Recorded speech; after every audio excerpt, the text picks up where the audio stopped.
ओम नमो भगवते वासुदेवाय। बड़ों को प्रणाम और छोटों को प्यार। आज मैं आपको श्री सत्यनारायण भगवान की व्रत कथा सुनाने जा रही हूँ।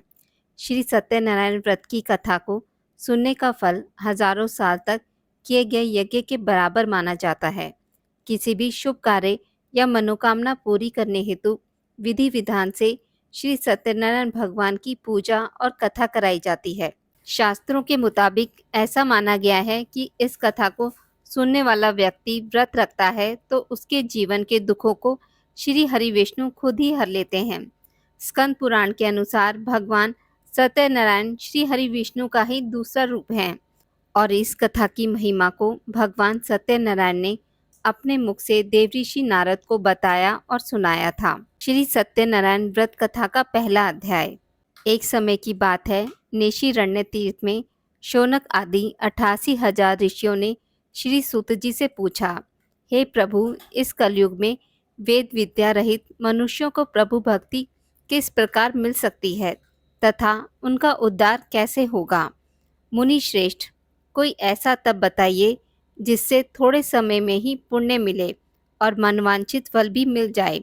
इस प्रकार की कथा को सुनने की हम इच्छा रखते हैं। सर्वशास्त्रों के ज्ञाता सूत जी बोले, हे वैष्णवों में पूज्य, आप सभी ने प्राणियों की हित की बात पूछी है, इसलिए मैं एक ऐसे श्रेष्ठ व्रत को आप लोगों को बताऊंगा जिसे नारद जी ने लक्ष्मी नारायण जी से पूछा था और लक्ष्मीपति ने मुनि श्रेष्ठ नारद जी से कहा था। आप सब इसे ध्यान से सुनिए। एक समय की बात है, योगी राज नारद जी दूसरों के हित की इच्छा के लिए अनेकों लोकों में घूमते हुए मृत्यु लोक में आ पहुँचे। यहाँ उन्होंने अनेक योनियों में जन्मे प्राय सभी मनुष्यों को अपने कर्मों द्वारा अनेकों दुखों से पीड़ित देखा। उनका दुख देख नारद जी सोचने लगे कि ऐसा यत्न किया जाए जिसके करने से निश्चित रूप से मानव के दुखों का अंत हो जाए। इसी विचार पर मनन करते हुए वह विष्णु लोक में गए। वहां वह देवों के ईश भगवान नारायण की स्तुति करने लगे, जिनके हाथों में शंख चक्र गदा और पद्म थे, गले में वरमाला पहने हुए थे। स्तुति करते हुए नारद जी बोले, हे भगवान, आप अत्यंत शक्ति से संपन्न हैं। मन तथा वाणी भी आपको नहीं पा सकती है। आपका आदि मध्य तथा अंत नहीं है। निर्गुण स्वरूप सृष्टि के कारण भक्तों के दुखों को दूर करने वाले आपको मेरा नमस्कार है। नारद जी की स्तुति सुन विष्णु भगवान बोले, हे मुनि श्रेष्ठ, आपके मन में क्या बात है? आप किस काम के लिए पधारे हैं, उसे निसंकोच कहो। इस पर नारद मुनि बोले कि मृत्यु लोक में अनेक योनियों में जन्मे मनुष्य अपने कर्मों के द्वारा अनेकों दुखों से दुखी हो रहे हैं। हे नाथ, आप मुझ पर दया रखते हैं तो बताइए कि वो मनुष्य थोड़े प्रयास से ही अपने दुखों से कैसे छुटकारा पा सकते हैं। श्री हरि बोले, हे नारद, मनुष्यों की भलाई के लिए तुमने बहुत ही अच्छी बात पूछी है, जिसके करने से मनुष्य मोह से छूट जाता है। वह बात मैं कहता हूँ, उसे सुनो। स्वर्गलोक व मृत्युलोक दोनों में एक दुर्लभ उत्तम व्रत है जो पुण्य देने वाला है। आज प्रेमवश होकर मैं उसे तुमसे कहता हूँ। श्री सत्यनारायण भगवान का यह व्रत अच्छी तरह विधान पूर्वक करके मनुष्य तुरंत ही यहाँ सुख भोग कर मरने पर मोक्ष पाता है। श्री हरि के वचन सुन नारद जी बोले कि उस व्रत का फल क्या है और उसका विधान क्या है। यह व्रत किसने किया था, इस व्रत को किस दिन करना चाहिए, सभी कुछ विस्तार से बताएं। नारद की बात सुनकर श्री हरि बोले, दुख व शोक को दूर करने वाला यह व्रत सभी स्थानों पर विजय दिलाने वाला है। मानव को भक्ति व श्रद्धा के साथ शाम को श्री सत्यनारायण की पूजा धर्मपरायण होकर ब्राह्मणों व बंधुओं के साथ करनी चाहिए। भक्ति भाव से ही नवेद, केले का फल, घी, दूध और गेहूं का आटा सवाया लें। गेहूं के स्थान पर साठी का आटा, शक्कर तथा गुड़ लेकर वह सभी भक्षण योग्य पदार्थों को मिलाकर भगवान का भोग लगाएं। ब्राह्मणों सहित बंधु बांधवों को भी भोजन कराएं। उसके बाद स्वयं भोजन करें। भजन कीर्तन के साथ भगवान की भक्ति में लीन हो जाएं। इस तरह से सत्यनारायण भगवान का यह व्रत करने पर मनुष्य की सारी इच्छाएं निश्चित रूप से पूरी होती हैं। इसी कलिकाल अर्थात कलयुग में मृत्यु लोक में मोक्ष का यही एक सरल उपाय बताया गया है। श्री सत्यनारायण व्रत कथा का पहला अध्याय समाप्त होता है। तो प्रेम से बोलिए श्री सत्यनारायण भगवान की जय। श्री सत्यनारायण व्रत कथा का दूसरा अध्याय। सूत जी बोले, हे ऋषियों, जिसने पहले समय में इस व्रत को किया था उसका इतिहास कहता हूँ। ध्यान से सुनो। सुंदर काशी नगरी में एक अत्यंत निर्धन ब्राह्मण रहता था। भूख और प्यास से परेशान वह धरती पर घूमता रहता था। ब्राह्मणों से प्रेम करने वाले भगवान ने एक दिन ब्राह्मण का वेश धारण कर उसके पास जाकर पूछा, हे विप्र, नित्य दुखी होकर तुम पृथ्वी पर क्यों घूमते हो? दीन ब्राह्मण बोला, मैं निर्धन ब्राह्मण हूँ, भिक्षा के लिए धरती पर घूमता हूँ। हे भगवान, यदि आप इसका कोई उपाय जानते हो तो बताइए। वृद्ध ब्राह्मण कहता है कि सत्यनारायण भगवान मनोवांछित फल देने वाले हैं, इसलिए तुम उनका पूजन करो। इसके करने से मनुष्य सभी दुखों से मुक्त हो जाता है। वृद्ध ब्राह्मण बनकर आए सत्यनारायण भगवान उस निर्धन ब्राह्मण को व्रत का सारा विधान बताकर अंतर्ध्यान हो गए। ब्राह्मण मन ही मन में सोचने लगा कि जिस व्रत को वृद्ध ब्राह्मण करने को कह गया है, मैं उसे जरूर करूँगा। यह निश्चय करने के बाद उसे रात में नींद नहीं आई। वह सवेरे उठकर सत्यनारायण भगवान के व्रत का निश्चय कर भिक्षा के लिए चला गया। उस दिन निर्धन ब्राह्मण को भिक्षा में बहुत धन मिला, जिससे उसने बंधु बांधवों के साथ मिलकर श्री सत्यनारायण भगवान का व्रत संपन्न किया। भगवान सत्यनारायण का व्रत संपन्न करने के बाद वह निर्धन ब्राह्मण सभी दुखों से छूट गया और अनेक प्रकार की संपत्तियों से युक्त हो गया। उसी समय यह ब्राह्मण हर माह इस व्रत को करने लगा। इस तरह से सत्यनारायण भगवान के व्रत को जो मनुष्य करेगा वह सभी प्रकार के पापों से छूटकर मोक्ष को प्राप्त होगा। जो मनुष्य इस व्रत को करेगा वह भी सभी दुखों से मुक्त हो जाएगा। सूत जी बोले, इस तरह से नारद जी से नारायण जी का कहा हुआ श्री सत्यनारायण व्रत को मैंने तुमसे कहा। हे विप्रो, मैं अब और क्या कहूँ? ऋषि बोले, हे मुनिवर, संसार में उस विप्र से सुनकर और किस किस ने इस व्रत को किया, हम सब इस बात को सुनना चाहते हैं। इसके लिए हमारे मन में श्रद्धा का भाव है। सूत जी बोले, हे मुनियों, जिस जिसने इस व्रत को किया वह सब सुनो। एक समय वही विप्र धन व ऐश्वर्य के अनुसार अपने बंधु बांधवों के साथ इस व्रत को करने को तैयार हुआ। उसी समय एक लकड़ी बेचने वाला बूढ़ा आदमी आया और लकड़ियां बाहर रखकर अंदर ब्राह्मण के घर में गया। प्यास से दुखी वह लकड़हारा उनको व्रत करते देख विप्र को नमस्कार कर पूछने लगा कि आप क्या कर रहे हैं तथा इसके करने से क्या फल मिलेगा, कृपया मुझे भी बताएं। ब्राह्मण ने कहा कि सब मनोकामनाओं को पूरा करने वाला यह सत्यनारायण भगवान का व्रत है। इनकी कृपा से ही मेरे घर में धन धान्य आदि की वृद्धि हुई है। विप्र से सत्यनारायण व्रत के बारे में जानकर लकड़हारा बहुत प्रसन्न हुआ। चना अमृत लेकर व प्रसाद खाने के बाद वह अपने घर गया। लकड़हारे ने अपने मन में संकल्प किया कि आज लकड़ी बेचने से जो धन मिलेगा उसी से श्री सत्यनारायण भगवान का उत्तम व्रत करूंगा। मन में इस विचार को ले बूढ़ा आदमी सिर पर लकड़ियां रख उस नगर में बेचने गया जहां धनी लोग ज्यादा रहते थे। उस नगर में उसे लकड़ियों का दाम पहले से 4 गुना अधिक मिलता है। बूढ़ा प्रसन्नता के साथ दाम लेकर केले, शक्कर, घी, दूध, दही और गेहूं का आटा ले और सत्यनारायण भगवान के व्रत की अन्य सामग्रियां लेकर अपने घर गया। वहां उसने अपने बंधु बांधवों को बुलाकर विधि विधान से सत्यनारायण भगवान का पूजन और व्रत किया। इस व्रत के प्रभाव से वह बूढ़ा लकड़हारा धन पुत्र आदि से युक्त होकर संसार के समस्त सुख भोग अंत में बैकुंठ धाम को चला गया। श्री सत्यनारायण व्रत कथा का दूसरा अध्याय यहीं पर समाप्त होता है। तो प्रेम से बोलिए श्री सत्यनारायण भगवान की जय। श्री सत्यनारायण व्रत कथा का तीसरा अध्याय। सूत जी बोले, हे श्रेष्ठ मुनियों, अब आगे की कथा कहता हूँ। पहले समय में उल्कामुख नाम का एक बुद्धिमान राजा था। वह सत्यवक्ता और जितेंद्रिय था। प्रतिदिन देव स्थानों पर जाता और निर्धनों को धन देकर उनके कष्ट दूर करता था। उसकी पत्नी कमल के समान मुख वाली तथा सती साध्वी थी।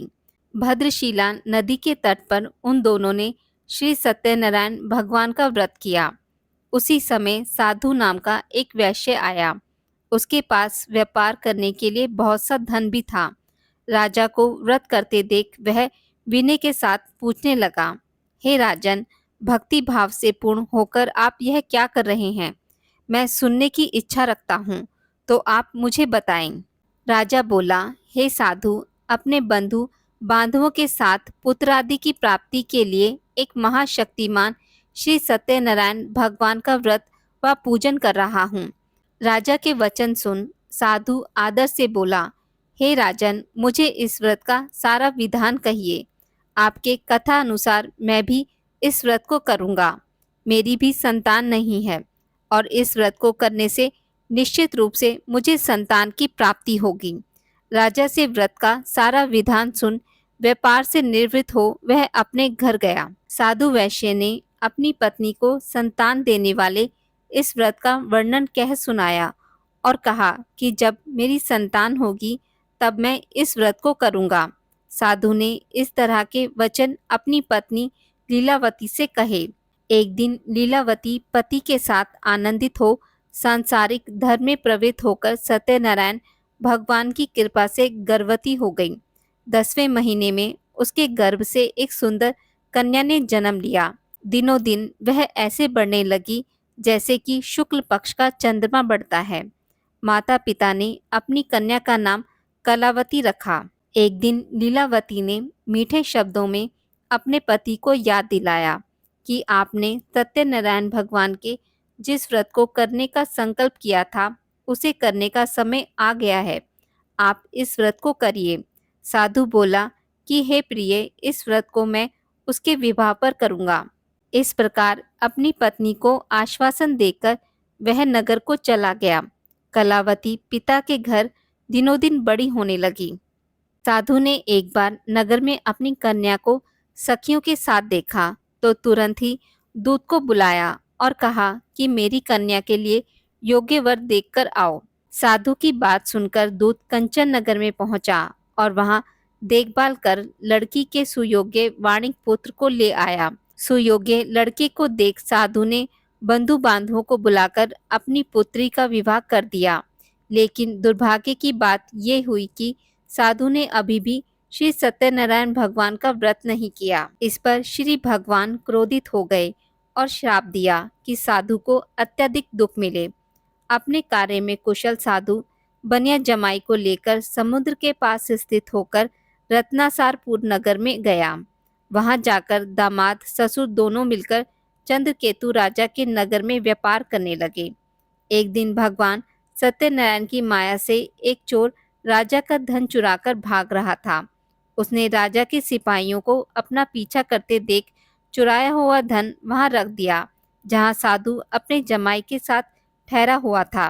राजा के सिपाहियों ने साधु वैश्य के पास राजा का धन पड़ा देखा तो वह ससुर जमाई दोनों को बांधकर प्रसन्नता से राजा के पास ले गए और कहा, उन दोनों चोरों को हम पकड़ लाए हैं, आप आगे की कार्यवाही की आज्ञा दें। राजा की आज्ञा से उन दोनों को कठिन कारावास में डाल दिया गया। उनका सारा धन भी उनसे छीन लिया गया। श्री सत्यनारायण भगवान के श्राप से साधु की पत्नी भी बहुत दुखी हुई। घर में जो धन रखा था उसे चोर चुरा ले गए। शारीरिक तथा मानसिक पीड़ा व भूख प्यास से अति दुखी हो अन्न की चिंता में कलावती एक ब्राह्मण के घर गई। वहां उसने श्री सत्यनारायण भगवान का व्रत होते देखा। फिर कथा भी सुनी। वह प्रसाद ग्रहण कर रात को घर वापस आई। माता ने कलावती से पूछा कि हे पुत्री, अब तक तुम कहाँ थी? तेरे मन में क्या है? कलावती ने अपनी माता से कहा, हे माता, मैंने एक ब्राह्मण के घर में श्री सत्यनारायण भगवान का व्रत देखा है। कन्या के वचन सुन लीलावती भगवान के पूजन की तैयारी करने लगी। लीलावती ने परिवार व बंधुओं सहित श्री सत्यनारायण भगवान का पूजन किया और उनसे वर मांगा, मेरे पति तथा जमाई शीघ्र घर आ जाएं। साथ ही यह भी प्रार्थना की कि हम सबका अपराध क्षमा करें। श्री सत्यनारायण भगवान इस व्रत से संतुष्ट हो गए और राजा चंद्रकेतु को सपने में दर्शन देकर कहा, हे राजन, तुम उन दोनों वैश्यों को छोड़ दो और तुमने उनका जो धन लिया है उसे वापस कर दो।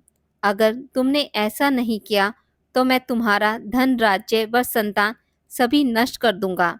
राजा को यह सब कहकर भगवान अंतर्ध्यान हो गए। प्रातःकाल सभा में राजा ने अपना सपना सुनाया। फिर बोले कि बाणिक पुत्रों को कैद से मुक्त कर सभा में लाओ। दोनों ने आते ही राजा को प्रणाम किया। राजा मीठी वाणी से बोला, हे महान भावों, भाग्यवश ऐसा कठिन दुख तुम्हें प्राप्त हुआ है, लेकिन अब तुम्हें कोई भय नहीं है। ऐसा कह राजा ने उन दोनों को नए वस्त्राभूषण भी पहनाए और जितना धन उनका लिया था उससे दुगना धन वापस कर दिया। दोनों वैश्य अपने घर को चल दिए। श्री सत्यनारायण व्रत कथा का तीसरा अध्याय यहीं पर समाप्त होता है। तो प्रेम से बोलिए श्री सत्यनारायण भगवान की जय।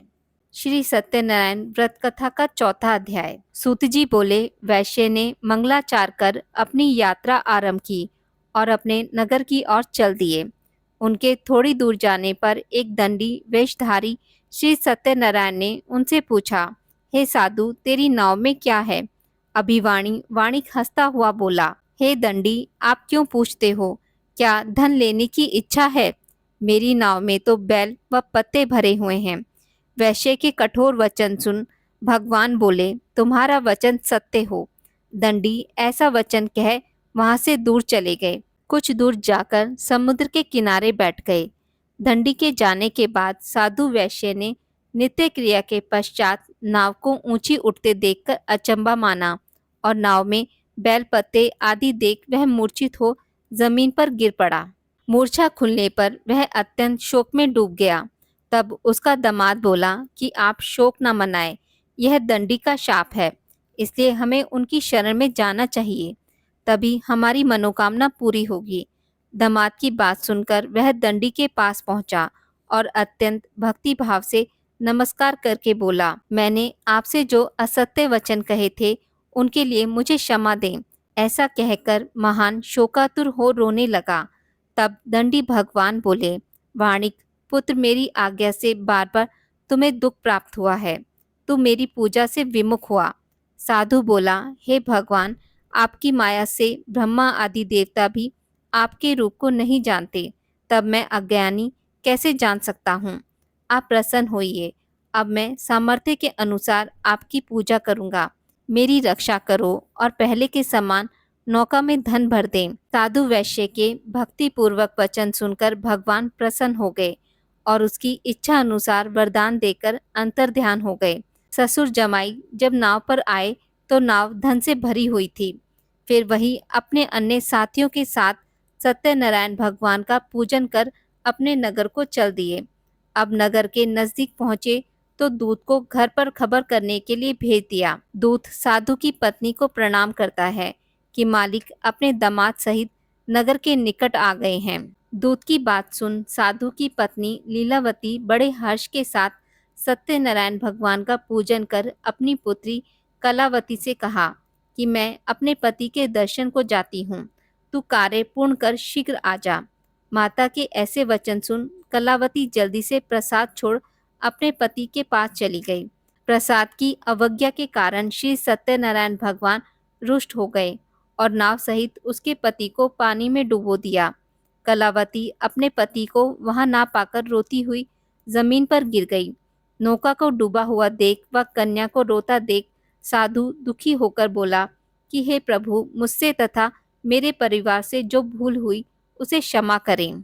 साधु के दीन वचन सुनकर श्री सत्यनारायण भगवान प्रसन्न हो गए और आकाशवाणी हुई, हे साधु, तेरी कन्या मेरे प्रसाद को छोड़कर आई है, इसलिए उसका पति अदृश्य हो गया है। यदि वह घर जाकर प्रसाद खाकर लौटती है तो इसे इसका पति अवश्य मिलेगा। ऐसी आकाशवाणी सुन कलावती घर पहुंचकर प्रसाद ग्रहण करती है और फिर आकर अपने पति के दर्शन करती है। उसके बाद साधु अपने बंधु बांधवों सहित श्री सत्यनारायण भगवान का विधि विधान से पूजन करता है तथा इस लोक में सुख भोग वह अंत में स्वर्ग को जाता है। श्री सत्यनारायण व्रत कथा का चौथा अध्याय यहीं पर समाप्त होता है। तो प्रेम से बोलिए श्री सत्यनारायण भगवान की जय हो। श्री सत्यनारायण व्रत कथा का पांचवा अध्याय। सूत जी बोले, हे ऋषियों, मैं और भी एक कथा सुनाता हूँ, उसे भी ध्यानपूर्वक सुनो। प्रजा पालन में लीन त्वंगध्वज नाम का एक राजा था। उसने भी भगवान का प्रसाद त्याग कर बहुत दुख सहन किया। एक बार वन में जाकर वन्य पशुओं को मारकर वह बड़ के पेड़ के नीचे आया। वहां उसने ग्वालों को भक्ति भाव से अपने बंधुओं सहित सत्यनारायण भगवान का पूजन करते देखा। अभिमानवश राजा ने उन्हें देखकर भी पूजा स्थान में नहीं गया और ना ही उसने भगवान को नमस्कार किया। ग्वालों ने राजा को प्रसाद दिया, लेकिन उसने वह प्रसाद नहीं खाया और प्रसाद को वहीं छोड़ वह अपने नगर को चला गया। जब वह नगर में पहुंचा तो वहां सब कुछ तहस नहस हुआ पाया, तो वह शीघ्र ही समझ गया कि यह सब भगवान ने ही किया है। वह दोबारा ग्वालों के पास पहुंचा और विधि पूर्वक पूजा करके प्रसाद खाया, तो श्री सत्यनारायण भगवान की कृपा से सब कुछ पहले जैसा हो गया। दीर्घ काल तक सुख भोगने के बाद मरणोपरांत उसे स्वर्गलोक की प्राप्ति हुई। जो मनुष्य परम दुर्लभ इस व्रत को करेगा, तो भगवान श्री सत्यनारायण की अनुकंपा से उसे धन धान्य की प्राप्ति होगी। निर्धन धनी हो जाता है और भयमुक्त हो जीवन जीता है। संतानहीन मनुष्य को संतान सुख मिलता है और सारे मनोरथ पूर्ण होने पर मानव अंत काल में वैकुंठ धाम को जाता है। सूत जी बोले, जिन्होंने पहले इस व्रत को किया, अब उनके दूसरे जन्म की कथा कहता हूँ। वृद्ध शतानंद ब्राह्मण ने सुदामा का जन्म लेकर मोक्ष की प्राप्ति, लक्कड़हारे ने अगले जन्म में निषाद बनकर मोक्ष प्राप्त किया। उल्का मुख नाम का राजा दशरथ होकर बैकुंठ को गए। साधु नाम के वैश्य ने मोरध्वज बनकर अपने पुत्र को आरे से चीरकर मोक्ष पाया। महाराज त्वंगध्वज ने स्वयंभू होकर भगवान से भक्ति युक्त हो कर्म कर मोक्ष पाया। श्री सत्यनारायण व्रत कथा का पांचवा अध्याय यहीं पर समाप्त होता है। तो प्रेम से बोलिए श्री सत्यनारायण भगवान की जय। आज की इस वीडियो में बस इतना ही। मित्रों, अगर आपको मेरी वीडियोस पसंद आती हैं तो इसे लाइक और शेयर ज़रूर करें और पूजा पाठ से जुड़ी जानकारी के लिए मेरे चैनल को सब्सक्राइब करना ना भूलें। धन्यवाद।